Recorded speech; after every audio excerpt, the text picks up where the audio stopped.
추수감사절을 보내고 이제 우리는 1년을 정리하는 시간을 맞고 있습니다. 바쁘고 오히려 분주할 수 있는 시간들인 것 같습니다. 그런데 연말이 되면 우리는 성탄절을 기다리면서 이 예배 자리에 나오게 되고 우리의 삶이 연말을 보내면서 늘 다시 오실 예수님을 기다리는 삶을 살아가고 있습니다. 특별히 다음 주부터는 대강절이라고 해서 교회 절기력에 따르면 성탄절을 기다리는 기간입니다. 4주 동안. 그래서 이 기간 동안 어떤 말씀을 나눌까 이렇게 묵상을 하다가 이사야서 말씀을 여러분들과 나누고 싶다는 생각을 하고 이사야서 말씀을 여러분들과 잠시 나누려고 합니다. 여러분, 이사야서는 성경에 기록되어 있는 여러 말씀들 가운데서 특별히 선지서로 분류되는 말씀입니다. 선지서. 구약에 활동했던 선지자들에 의해서 기록된 말씀이 선지서인데 이 선지서 가운데 한 권이 바로 이사야서입니다. 이 이사야 선지자는 이스라엘이 둘로 나뉘어져서 저 북쪽 이스라엘과 남쪽 유다로 나뉘어져 있을 때 북쪽 이스라엘이 아시리아라고 하는 나라에 멸망을 당해요. 그리고 남유다가 근근히 힘이 없고 약한 나라였는데 근근히 명맥을 이어가고 있었던 그 시대, 그러니까 북이스라엘이 멸망당하는 그 시기, 남유다가 혼자서 살아남게 되는 그 시기에 활동을 했던 선지자입니다. 이 이사야 선지자는 무려 남유다의 왕이 4번 바뀌는 동안 우시야 왕이, 그리고 요담, 아하스, 히스기야 이렇게 4왕이 지나가는 동안 그가 선지자로서 활동을 했습니다. 그때 하나님의 뜻을 이스라엘 백성들에게 전했고 그가 이사야서를 통하여서 우리에게 말하고 있는 것을 우리는 보게 됩니다. 여러분, 성경 안에서 이 이사야서는 이사야 선지자를 통하여서 우리에게 전해지는 이 이사야서의 말씀은 굉장히 중요한 의미를 가진다라고 이야기를 많이 합니다. 성경의 어느 한 권이 중요하지 않은 내용이 있겠습니까마는 특별히 이 이사야서는 대선지서 가운데 가장 먼저 가장 앞쪽에 위치한 선지서인데 이 이사야서는 특별히 구약과 신약을 이어주는 매우 중요한 연결고리와도 같은 역할을 하는 선지서입니다. 이 구약의 이사야서는 이 땅에 오실 예수 그리스도를 예표하고 이 성경 전체를 하나로 우리에게 잘 요약해서 말해주고 있는 선지서예요. 그래서 재밌게도 성경이 총 몇 권입니까? 66권이에요. 근데 이사야서가 몇 장이냐? 66장으로 기록되어 있어요. 그리고 구약이 몇 권입니까? 구약이 39권, 신약이 27권 이렇게 기록이 되어 있는데 이사야서도 내용상 나눠져요. 39장, 1장부터 39장까지는 율법에 의해서 심판받을 이스라엘 백성들에 대한 내용이 39장까지 기록되어 있고 40장부터 66장까지에는 마치 신약의 내용처럼 은혜 가운데 오실 메시아 하나님께서 우리에게 베풀어 주신 사랑에 대한 메시지가 이사야서 후반부에 기록되어 있는 것을 우리는 보게 됩니다. 그래서 작은 성경책이다 라고 이야기를 하기도 하고 무엇보다도 우리가 이사야서에 주목하게 되는 것은 말씀드린 것처럼 구약과 신약을 이어주는 매우 중요한 역할을 하는데 특별히 이 이사야서는 기록된 것이 예수님이 이 땅에 오시기 전에 약 700년 전에 활동했던 이사야 선지자를 통하여서 오실 예수님, 정말로 예수님을 보고 기록하는 것 같은 예수님에 대한 내용이 너무 자세하게 기록되어 있어서 이 이사야서는 성경 가운데서도 굉장히 중요한 성경으로 우리에게 전해지고 있는 것을 보게 됩니다. 여러분, 다시 이 땅에 오신 예수 그리스도를 기다리면서 구약의 이스라엘 백성들에게 이사야서가 기록되었는데 저와 여러분들은 이제 다시 오실 예수님을 기다리면서 살아가고 있습니다. 다시 오실 예수님을 기다리는 저와 여러분들에게 오늘 이사야서는 동일한 의미로 어떻게 보면 구약의 이스라엘 백성들에게 주어졌던 그 말씀이 저와 여러분들에게도 동일하게 의미 있게 다가오는 것을 우리가 느낄 수 있을 겁니다. 읽으면 읽을수록 그 말씀이 얼마나 우리에게 힘이 되고 감사한 말씀인지 몰라요. 그래서 저는 이 대강절의 기간, 특별히 성탄절을 기다리는 이 기간 동안 예수 그리스도에 대해서 묵상을 하는데 이 이사야서 말씀을 통하여서 저와 여러분들이 예수님을 묵상하고 바라볼 수 있는 귀한 은혜를 누리기를 바랍니다. 먼저 이사야서의 말씀을 저와 여러분들이 이제 살피기 전에 이 이사야서가 기록되고 있는 이사야 선지자가 활동하고 있던 시대에 대해서 먼저 우리는 살펴볼 필요가 있습니다. 시대적으로 볼 때는 말씀드렸던 것처럼 주변에 아시리아, 바벨론, 밑으로는 애굽이라고 하는 여러 나라들이 있었고 그 사이에서 북이스라엘은 아시리아에 의해서 멸망을 당하게 되고 남유다는 살아남게 되고 하는 이런 정치적인 여러 상황들이 있었습니다. 도덕적으로나 종교적으로나 사회적으로 경제적으로 수없이 많은 어려움들이 있었고 문제들이 있어요. 그런 어려움들에 대해서 제가 여러분들에게 하나하나 설명을 드리지는 않을 겁니다. 하지만 한 가지 상황에 대해서만 여러분들과 잠시 주목을 해보려고 합니다. 여러분 그 시대를 바라볼 때 영적인 관점으로 바라볼 때 우리가 주목해서 보아야 되는 한 가지 관점은 뭐냐면 그들을 향하여서 이사야 선지자가 계속 무엇라고 말을 하냐면 1장 2절 우리가 읽지는 않았습니다만은 1장으로부터서 이사야서 전체를 통하여서 계속 뭐라고 이야기를 하냐면 하늘이여 들으라 땅이여 귀를 기울이라. 1장 10절 그 시대를 향하여서 소돔과 고모라에 비유하는데 너희 소돔 관원들아 여호와의 말씀을 들을지어다 너희 고모라의 백성아 우리 하나님의 법에 귀를 기울일지어다. 선지서 전체를 통하여서 선지자가 계속 뭐라고 말을 하냐면 제발 하나님의 말씀을 어떻게 해라? 들으라는 거예요. 들으라는 거. 여러분 이사야 선지자가 하나님의 말씀을 이야기하면서 하나님이 이렇게 말씀하셨습니다. 이렇게 말하지 않고 계속해서 여러분 들으세요. 이렇게 말을 해요. 그 말은 이스라엘 백성들이 하나님의 말씀을 잘 듣고 있다는 겁니까? 듣지 않는다는 겁니까?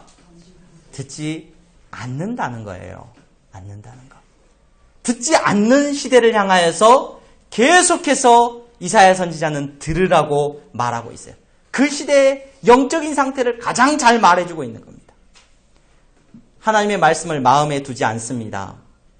하나님의 말씀을 듣지 않는다는 것은 그들이 하나님의 말씀을 마음에 두고 살아가지 않는다는 거예요.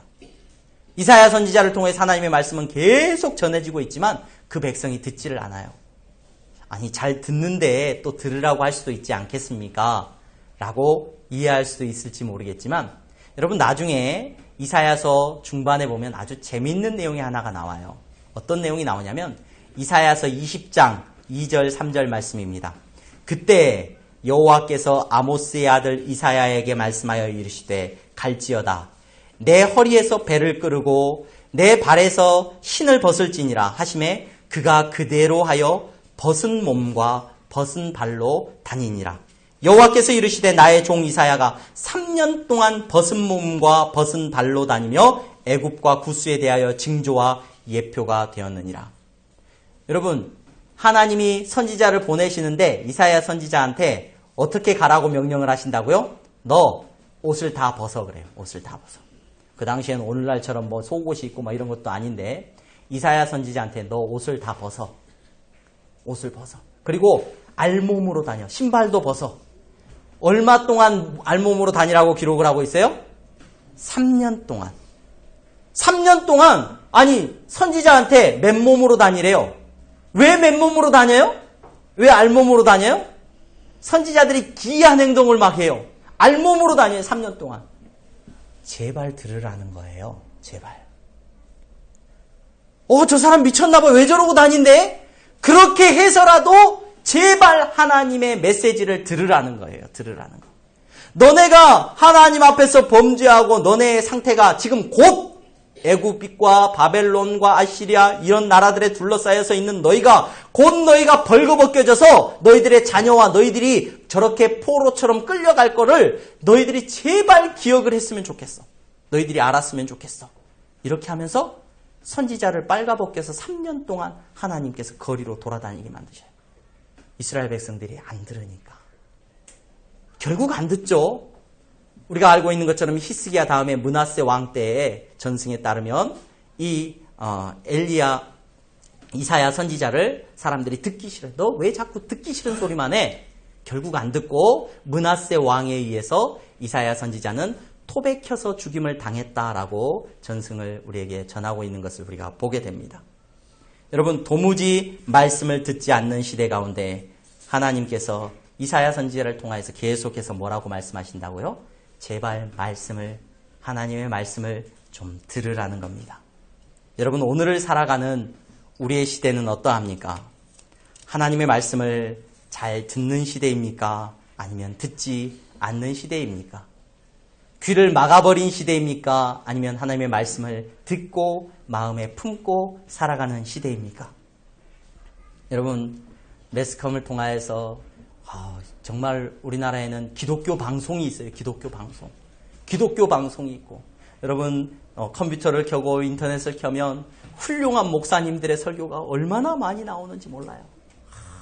설교를 하고 가끔 가다가 그런 영상들을 통해서 그런 훌륭한 목사님들의 설교를 들으면 내가 설교한 게 참 부끄러워질 때도 참 많아요. 이 본문을 어떻게 이렇게 멋있게 아름답게 설교를 하셨을까? 이런 설교를 한다면 정말 다 성도들이 변할 것 같은데, 여러분, 대한민국에 있는 많은 성도들이 요즘은 개교회라는 개념이 많이 무너졌습니다. 우리 교회 목사님의 설교만 듣지 않아요. 그래서 목회자들이 정말 정신을 안 차리면 안 되죠. 그런데 수없이 많은 설교를 듣게 되고 수없이 많은 설교를 또 듣고 또 듣게 됩니다. 옛날에는 설교를 예배 시간에만 들을 수 있었어요. 그런데 요즘은 어떻습니까? 부족한 재설교도 교회 홈페이지에 올라오면은 여러분들이 설교를 또 들을 수도 있고 여러 번 반복해서 들을 수도 있어요. 듣고 싶을 때 언제든지 들을 수 있어요. 이런 시대에 설교를 안 듣고 말씀을 안 듣는다니요? 우리 다 잘 듣고 있습니다. 여러분, 과연 그러합니까? 그렇게 설교를 잘 들을 수 있고, 성경책도, 여러분 옛날 성경책 여러분 아셔요? 옛날 성경책 말씀을 보기에 얼마나 불편했는지 몰라요. 제가 어렸을 때는 주일학교에서 성경책, 아주 어렸을 때죠. 그러니까 초등학교 들어가기 전에 성경책을 읽는 건 굉장히 힘든 일이었어요. 이렇게 세로로 성경책이 기록되어 있었고, 거기다가 권사님들이나 이렇게 조금 이렇게 성경책 좀 들고 다니신 분들이 읽는 책에는 한자가 그렇게 기록이 되어 있어요. 한자가. 한문이 그렇게 막 기록이 되어 있어가지고, 또 성경책이 왜 그렇게 투박하고 겉에가 무슨 색이에요? 빨개가지고 두꺼워가지고 그 큰 책을, 성경책을 들고 다니셨어요. 그리고 읽기도 참 불편했고 성경책을 구하기도 참 멋도 없었어요. 요즘은 성경책이 얼마나 예쁜지 몰라요. 아니죠. 요즘은 성경책이 다 어디에 들어있어요? 핸드폰에 다 들어있어요. 핸드폰에 다 들어있고, 핸드폰 안에서 찬송가, 성경책, 성경도 종류별로, 개역 개정부터 시작해서 공동번역, 무슨 쉬운 성경도 종류별로 다 있어요. 마음만 있으면 얼마든지 성경을 볼 수 있는 세상입니다. 그런데 그 시대 가운데 여러분, 하나님의 말씀을 듣는 사람들이 많은가, 그렇지 않은가, 우리 자신의 모습을 한번 살펴보시기를 바랍니다. 여러분, 하나님의 말씀이 들려지면 그 말씀을 듣고 마음으로 듣고 아멘하고 그 말씀을 듣고 마음에 두고 살아가는 사람이 많은지, 아니면 들려지면 그건 성경에 나와 있는 거고 원론적인 얘기고 내 삶은 달라, 내 삶에 있어서의 말씀은 그게 아니야, 내가 붙잡고 있는 진리는 그게 아니야 라고 생각하는 사람들이 많은지 여러분 한번 물어보시기를 바랍니다. 하나님의 말씀은 피곤하고 맞지 않는 이야기고 그 말에 순종하는 것은 그냥 불편한 일이기 때문에 여러분 마음에 두지 않는 것이 오히려 자연스러운 시대인지 우리 자신에게 물어볼 수 있기를 바랍니다. 여러분, 하나님의 말씀을 듣지 않는 시대의 특징이 뭐냐? 하나님의 말씀을 듣지 않으면 어떤 현상이 일어나느냐? 하나님하고의 관계가 멀어져요. 우리는 태어날 때부터 하나님 가까워지고 하나님과 날마다 친하게 지내도록 그 본성이 만들어진 것이 아니라 틈만 나면 하나님에게서 멀어지려고 하는 본성을 가지고 죄인된 모습으로 이 땅 가운데 태어난 사람들인 줄로 여러분 기억하시기를 바랍니다. 그래서 하나님의 말씀을 듣지 않으면 이 땅 가운데서 어떤 모습으로 살아가느냐? 하나님하고 원수진 모습으로 자꾸 살아가려고 해요. 원수진. 하나님의 말씀을 듣지 않아요. 하나님하고의 관계가 점점 멀어져요. 그래서 하나님의 사랑을 받고 하나님과의 관계 속에서 사랑을 누리면서 살아가는 것이 아니라 하나님의 미움을 받고 살아가요. 하나님의 미움을. 하나님과의 관계가 깨어지고 원수돼서 자꾸 살아가려고 한다는 것이 하나님의 말씀을 듣지 않는 세대의 특징이라는 것을 저와 여러분들이 기억하시기를 바랍니다. 하나님의 말씀을 듣지 않으니까 하나님의 사랑을 경험을 못해요. 그러니까 내가 하나님의 원수로 자꾸 생활을 해요. 어떤 책인가 책 제목이 미움받을 용기라는 책이 있더라고요. 미움받을 용기라는 책. 책이 재밌어서 책을 한 권 서점에서 샀는데 다 읽지는 못했고 이렇게 언젠가 보니까 저희 교회 그 도서관에도 여러 권이 꽂혀 있는 걸 제가 봤는데 미움받을 용기라는 책이 있어요. 여러분 사람한테 미움받을 수도 있지요. 용기가 있어야 되죠. 근데 가끔 보면은 성도님들이 용기가 있어요. 어떤 용기가 있냐면 하나님한테 미움받을 용기를 갖고 있는 분들이 계셔요. 여러분 하나님한테 미움을 받으면 교회가 하나님에게 미움을 받는다? 성도가 하나님과의 관계 속에서 원수로 살아간다? 그러면 끝이 난 겁니다. 그건 용기가 아니라 여러분 그건 끝난 거예요. 성도가 아닌 겁니다. 여러분 교회는 하나님의 사랑을 경험하지 못하면 그걸로 끝난 거예요. 성도는 하나님의 사랑을 누리지 못하고 살아가게 되면 그건 더 이상 성도라고 불리울 수가 없는 겁니다. 교회는 성도는 하나님의 사랑을 경험하고 그 사랑 안에서 여러분 풍족함을 누리고 만족함을 누릴 때 교회다운 교회가 되고 성도다운 성도가 된다는 것을 기억할 수 있기를 바랍니다. 사람들은 사랑을 받을 때 행복함을 느낍니다. 여러분 사랑을 받는 것만큼 기쁜 일이 없어요. 사랑받을 때 여러분 무언가를 할 수 있는 힘이 나오는 것 같아요. 한동안 우리 한국 사회에 굉장히 유명했던 책이 있습니다. 책을 안 읽어봤어도 책 제목은 다 들어봐서 아실 거예요. 칭찬은 뭐도 춤추게 해요? 고래도 춤추게 한다. 그래서 무조건 칭찬해줘야 된다. 여러분 그래서 막 책 제목만 보신 분들이 막 무조건 칭찬해. 자녀가 막 뭐 사고 쳐도 칭찬하고 막 무조건 칭찬해야 좋은 일이 있을 거라고 이렇게 생각하시는 분들이 있더라고요. 근데 여러분 책을 자세히 읽어보셔야 돼요. 자세히 읽어보면 실수하고 잘못했을 때는 뭐 해야 되냐면 관심을 가져주라고 말을 하는 거예요. 관심을 가져줘야 됩니다. 실수하고 잘못했을 때 잘했다 괜찮아 이게 아니라 관심을 가지고 들여다봐주라 이렇게 이제 기록이 되어 있더라고요. 근데 칭찬은 고래도 춤추게 한다라는 책을 조금 더 깊이 읽어보면 책 제목이 조금 다른 것을 알 수 있어요. 책 제목이 칭찬은 고래도 춤추게 하는 게 아니라 저는 책 제목이 좀 다르게 기록돼야 된다고 생각합니다. 사랑은 고래도 춤추게 합니다. 여러분 건강하게 사랑해주면 그 사랑을 받은 자녀가 그 사랑을 받은 사람이 여러분 춤추게 되고 힘을 얻게 되는 것을 저와 여러분들은 생각하게 됩니다. 사랑받는다는 느낌만큼 우리를 행복하게 만드는 게 없어요. 하다못해 우리 성도님들 가끔 신방 가면 화초들을 참 잘 키우시는 분들이 집에서 그 화초도 사랑받아야 잘 커요. 사랑받아요. 저는 화초를 참 못 키우는데 예뻐서 사다가 놓고 한 2주일 뒤에 보면은 말라서 어느 틈엔가 죽어있는 걸 종종 봅니다. 그래서 화초를 못 사겠더라고요. 근데 하다못해 화초도 사랑을 받고 관심을 받아야 잘 자라는데 여러분 사람은 어떻습니까? 나 사랑 없어도 돼!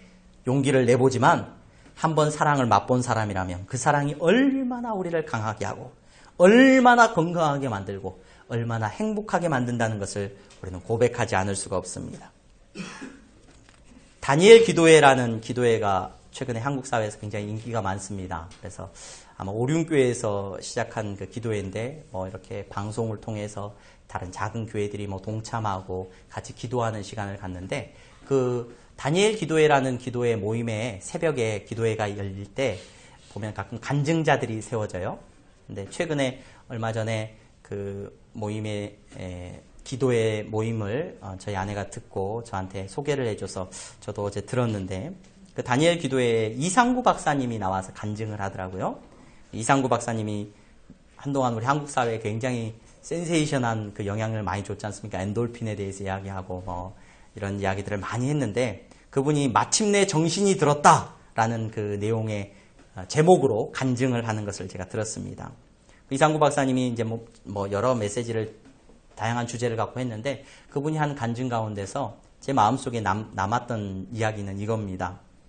자신은 7살 때 우울증이 걸렸대요. 7살 때. 그러니까 나중에 자기가 이제 돌아보니까 우울증이라고 진단을 내린 거겠죠. 7살 되었을 때 우울증이 왔었대요. 자기가 돌아보니까. 밥도 안 먹고 완전히 삶을 포기한 것처럼 살았다는 거예요. 7살 아이가. 왜 7살 아이가 우울증이 왔느냐? 전쟁통이었답니다. 전쟁통이었고 아버지가 일찍 돌아가신 거예요. 어머니 혼자서 자녀들을 키워야 되는데 어머니가 자기가 일어나기도 전에 나가서 물건을 떼어다가 물건을 팔고 그리고 애들이 잠들고 나면 그때서야 들어오시는 거예요. 하루 종일 그렇게 해서 자녀를 이제 키워야 되는 거예요. 근데 이 7살 난 이상구 박사님이 엄마가 자기를 버렸다라고 생각을 한 거예요. 엄마가 나를 버렸구나. 엄마는 나를 사랑해요? 사랑하지 않아요? 나를 사랑하지 않구나. 나는 엄마한테도 버림받았고 이 세상에 다 버림받았구나. 이 생각을 한 겁니다. 7살짜리 아이였던 이상구 박사님이. 그리고 나니까 삶에 기쁨이 사라져버리는 거예요. 그래서 우울증이 자기에게 찾아왔다는 거예요. 절망했다는 거예요. 근데 이 우울증을 자기가 극복할 수가 없더라는 거예요. 그래서 도저히 이겨낼 수가 없고 점점 식사도 안 하고 그냥 웃음도 없고 7살짜리 아이가 그렇게 이제 절망 가운데 사는 거예요. 그러다가 이 우울증이 치료를 받았는데 언제 치료를 받았느냐? 그 치료받은 이야기를 해요. 어느 날 추운 겨울에 잠을 자고 있는데 그날도 엄마는 뭐 새벽녘에 가버렸고 자기는 혼자서 우울하게 밥도 먹는 둥 마는 둥 그렇게 잠들었는데 피곤해서 잠들었는데 추워서 우리 자다 보면 추운데도 몸 웅크리고 자지 막 이불 끌어올려서 잘 생각 안 하잖아요. 네. 추워가지고 이렇게 웅크리고 자고 있었대요. 이불을 끌어올려야 되는데 피곤해서 그냥 막 이렇게 자기가 웅크리고 자고 있던 게 느껴졌대요. 웅크리고 자고 있는데 갑자기 누군가가 들어와가지고 갑자기 자기 몸이 따뜻해지더래요. 그래서 누군가 이불을 자기한테 덮어준 거예요. 이렇게 덮어줬어요. 그리고 따뜻하다라는 따뜻함을 이제 자기가 7살 아이가 느낀 거예요. 그래서 좋다 이렇게 잤대요. 그래서 자고 있는데 갑자기 누가 자기 머리를 만지더래요. 근데 너무 따뜻하게 만져주더래요. 너무 자기를 사랑하는 마음으로 만져주는 게 느껴지더래요. 그래서 좋다. 누가 내 머리를 만져준다라는 생각을 잠결에 느낀 거예요. 그러면서 머리를 만져주는데 우리 엄마가 나를 이렇게 만져주면 좋겠다 이런 생각을 그 마음에 하고 있었대요. 그래서 너무 따뜻하다. 좋다라는 느낌으로 그렇게 계속 잠들어 있어요. 잠들어서 계속 못 깨고 이렇게 피곤해서 자고 있는데 자기 볼로 물방울이 하나 똑 떨어진 거예요. 자기 볼에. 그래서 자기가 이렇게 자기 볼에 물방울이 떨어져서 웃음풀에 눈을 살짝 이렇게 보니까 누가? 자기 엄마가 자기를 이렇게 쓰다듬으면서 불쌍한 내 새끼 하면서 울고 있는 거예요. 그 자녀를 이제 일하고 돌아오셔가지고 밤늦게 오셔가지고 잠들어 있는 그 이상구 박사를 이제 어루만지면서 우는 거예요. 너무너무 내 사랑하는 아들인데 하면서 울고 있는 거예요. 그 우는 눈물을 그 이상구 박사가 맞은 거예요. 그리고 그 다음날 아침에 보니 이상구 박사님이 막 슬프게 이야기한 게 아니라 굉장히 우습게 이야기를 하셔요. 그 다음날 아침에 일어날 때 자기가 어떻게 일어난 줄 아냐고. 자기가 아침에 이불을 탁 차고 일어나면서 자기의 모든 우울증이 나았다는 거예요. 밥이 맛있고 하루를 살아가는 삶의 이유가 생겼다는 거예요. 왜? 자기는 확신이 생긴 거예요. 어떤 확신이? 엄마는 나를 버린 게 아니라 엄마는 나를 사랑해요? 안 사랑해요? 사랑해. 우리 엄마 날 사랑하는구나. 내가 버림받은 게 아니었구나. 우리 엄마 나를 너무너무 사랑하는구나. 엄마가 밤에 덮어주고 그 삶의 모든 것을 이상구 박사가 알게 되고 이해하게 되었을 때 자기의 삶이 우울증이 끝나고 자기의 삶이 완전히 바뀌었다는 이야기를 하는 것을 들었습니다. 여러분, 이 시대에 오늘 살아가는 저와 여러분들에게 많은 문제들이 있습니다. 우리 안에 갈등도 있고 어려움도 있고 곤란함도 있습니다. 그 모든 갈등과 어려움이 언제 끝이 나냐?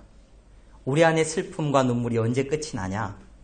여러분, 하나님이 나를 사랑하신다는 것을 경험해야 끝이 납니다. 하나님 사랑을 여러분 경험해야 끝이 납니다. 이사야 선지자를 통하여서 하나님께서 들려주시는 메시지가 뭐냐면 너희들이 죄인이고 하나님과 원수된 삶으로 살아가고 있지만 그래도 하나님은 얼마나 너희들을 사랑하는지 몰라 계속 말씀해 주셔요. 근데 그 말씀을 들어요, 안 들어요? 안 들으니까 이스라엘 백성들은 하나님하고 원수된 채로 살아가요. 답이 없는 인생을 살아가고 있다는 거예요. 여러분, 하나님이 얼마나 우리를 사랑하시는지 그분의 음성을 듣고 그분의 말씀에 주목해 보시기를 바랍니다. 여러분, 닫아버린 귀를 여시기를 바랍니다. 닫아버린 마음을 제발 열고 말씀을 들으시기를 바랍니다. 그분 음성을 들어보시기를 바랍니다. 그분의 음성을 들으면 하나님이 여러분들을 얼마나 사랑하시는지 여러분 경험할 줄로 믿습니다. 여러분, 세상 사람들이 미워한다는 얘기, 속지 말라는 그런 얘기, 우리 주변에 들리는 그런 얘기 듣지 마시고 담아두지 마시고 하나님께서 여러분들에게 들려주시는 음성에 귀 기울이시기를 바랍니다. 오늘 이사야서 42장에 이사야 선지자가 이스라엘 백성들을 향하여서 말하면서 뭐라고 말을 하느냐? 뭐라고 말씀을 하고 있냐? 내가 붙드는 나의 종, 내 마음에 기뻐하는 자, 곧 내가 택한 사람을 보라. 하나님은 말씀을 하셨어요. 이스라엘 백성들에게 보라 그랬어요. 보라. 내가 택한 종, 내가 이 땅에 보낼 나의 종, 예수 그리스도. 이단들은 이걸 가지고 자기다. 나를 봐라. 이렇게 엉뚱한 얘기를 하는 사람들이. 여러분, 오늘 이사야서 42장에 나의 택한 종, 내 마음에 기뻐하는 자, 내가 택한 사람을 보라 라고 우리에게 말씀해 주셔요. 저와 여러분들에게 하나님의 사랑을 언제 느낄 수 있느냐? 이 말씀을 들어야 돼요. 누구를 보라고 그러셨어요? 예수님을 보라는 거예요. 예수님을 보라. 여러분, 세례 요한이 광야에서 외쳤던 것처럼 보라, 세상 죄를 지고 가는 하나님의 어린 양이로다 외쳤던 그 말씀처럼 여러분, 우리를 향해서 보라는 거예요. 보라. 눈을 들어서 누구를 보라는 거예요? 예수님을 제발 보라는 겁니다. 예수님을. 여러분, 예수님을 봐야 하나님의 사랑을 알아요. 예수님을 봐야. 예수님을 봐야 여러분 그곳에서 정의를 베푸시는 하나님의 사랑을 알게 됩니다. 우리의 눈을 뉴스를 보고 세상을 보고 정치인들을 바라보면서 하나님이 살아계시다면 어떻게 이런 일이 있습니까? 하나님, 나의 삶을 바라보고 온 천지를 바라보면서 하나님의 정의가 어디 간 겁니까? 외치고 분노하고 화내고 있어요. 여러분, 예수님을 바라봐야 하나님의 공의와 정의를 볼 수 있고 하나님의 사랑을 볼 수 있다는 것을 저와 여러분들이 기억하시기를 바랍니다. 내 인생은 눈물밖에 없는 인생이구나. 내 인생은 슬픔이 가득한 인생이구나. 여러분 생각되십니까? 하나님이 어디 계시냐? 하나님이 계시다면 어떻게 이럴 수 있냐? 나만 보면 그래요. 나만 보면. 예수님을 봐야 여러분들의 삶에 하나님의 사랑이 깨달아지는 줄로 믿습니다. 십자가에 매달린 한 강도는 십자가에 매달려서 그 이전까지는 예수님을 못 봤는데 예수님을 볼 수 있는 기회가 생겨서 보았어요. 그 예수님을 봤어요. 그 전까지는 억울했을지 몰라요. 같이 세상을 향하여서 욕하면서 억울하다고 생각했을지 몰라요. 예수님을 보고 나서 자기가 죄인인 걸 알게 돼요. 예수님을 보고 나니까 억울함이 사라져요. 예수님을 보고 나니까 여러분 구원의 은혜가 자기에게 임하는 것을 깨닫게 됩니다. 여러분, 광야에서 이스라엘 백성들이 불평하고 원망하다가 하나님께서 보내신 불뱀에 다 물려서 죽게 생겼어요. 그때 모세를 시켜서 하나님이 뭐 하라고 하냐면 놋뱀을 하나 만들으라고 그래요. 놋뱀을 만들어서 장대에 달아서 높이 들라고 그래요. 그리고 이스라엘 백성들에게 말을 합니다. 뭐라고 말을 해요? 봐라 그래요. 봐라. 뭘 봐라? 너네 보기만 하면 살 거야. 너네들 안에 원망과 불평과 원망이 끝이 나고 불뱀에 물려서 독에 번져서 죽어가고 있는 너희들이 뭐만 보면 돼요? 저 놋뱀을 보면 된다는 거예요. 그 말씀을 듣고 아멘 하고 바라본 사람들은 살았어요. 바라본 사람들. 여러분, 오늘을 살아가면서 우리 안에 하나님의 말씀을 듣지 못하면 여러분, 예수님을 바라보라는 예수 그리스도를 바라보고 그분에게 시선을 고정하고 예수님을 만나야 된다는 하나님의 말씀을 듣지 못하면 여러분, 우리는 원망과 분노와 미움 속에서 죽어갑니다. 다른 사람을 탓하면서 죽어가게 되어 있습니다. 하지만 말구 위에 오신 예수 그리스도, 날 위해 죽으신 예수 그리스도, 여러분 30여 년의 짧은 생을 마치시고 여러분 주님 품에 하나님 품에 안기신 예수 그리스도, 세상의 모든 것을 가지셨지만 모든 것을 나를 위해 다 내려놓으신 그 예수님을 만나면, 그분을 보시면 내 아프고 상한 육신을 끌어안고 내 지친 삶을 끌어안고도 여러분 하나님이 나를 사랑하신다는 놀라운 사랑을 경험하게 될 줄로 믿습니다. 여러분 하나님의 예수님의 정의로움과 예수님의 공의로우심과 예수님이 나를 얼마나 사랑하시는지를 봐야 여러분 하나님을 알게 되고 하나님의 사랑을 깨닫게 되는 줄로 믿습니다. 그분은 나에게 큰 소리 치지 않으셔요. 그분은 꺾여져 버린 갈대를 끊어버리지 않으시고 연기 풀풀 날리면서 꺼져가고 있는 심지를 짓이겨 끄지 않으셔요. 그 예수님을 저와 여러분들이 만나기를 바랍니다. 그분의 사랑을 저와 여러분들이 경험하셨기를 간절히 소망합니다. 사랑받는 사람들의 9가지 공통점이라는 책이 있더라고요.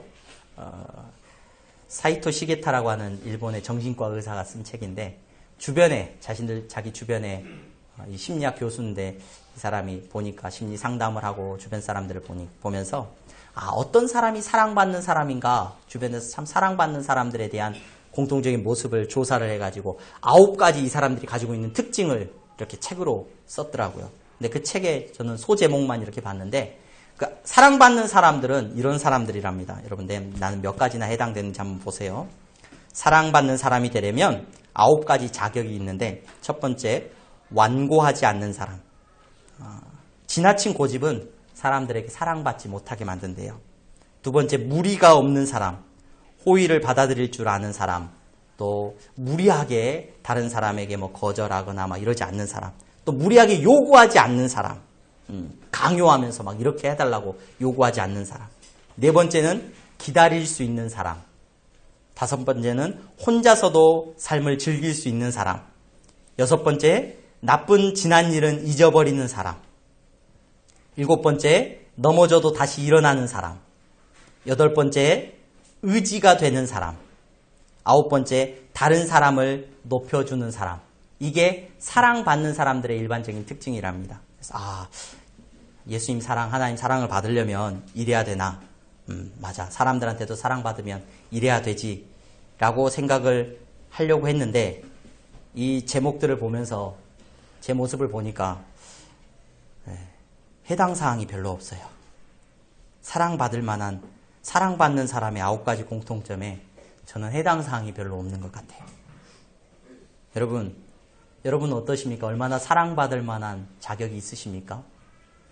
예수님을 바라보시면 예수님이 날 사랑할 만해서 사랑하시는구나 라고 생각이 드십니까?